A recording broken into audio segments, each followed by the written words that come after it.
Tottenham avoided a big upset in the Champions League as they fought back from 2 goals down to rescue a draw at Norwegian minnows Bodo Glimt.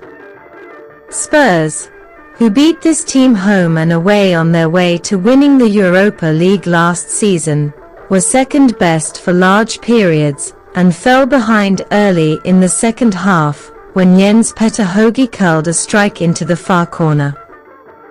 Things got even better for the hosts when Hauge superbly turned away from Pedro Porro before hammering a strike into the bottom corner to put the home fans in dreamland.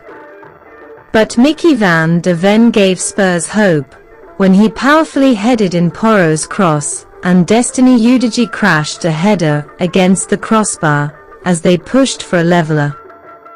That duly arrived with 1 minute remaining when the unfortunate Jostein Gundersen turned a cross into his own net. It was a fortunate escape for Tottenham, particularly after Kasper, who had blazed a penalty over the bar in the first half. There will have been relief on the final whistle among Tottenham's players at having avoided being on the end of a surprise defeat, but there was nevertheless little to celebrate from this result, and, for the most part, the performance. With Bodo located 200 kilometers north of the Arctic Circle, and their home games played on an artificial pitch, conditions can be tough for opposition teams.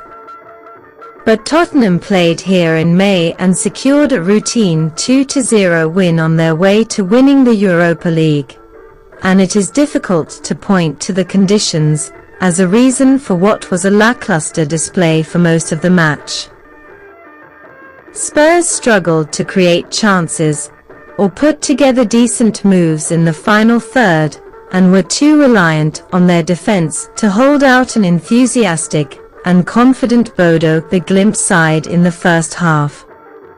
Hauge's penalty miss, when he fired over the bar after a foul by Rodrigo Bentancur, failed to rouse Spurs, and they only started playing once they found themselves 2-0 down.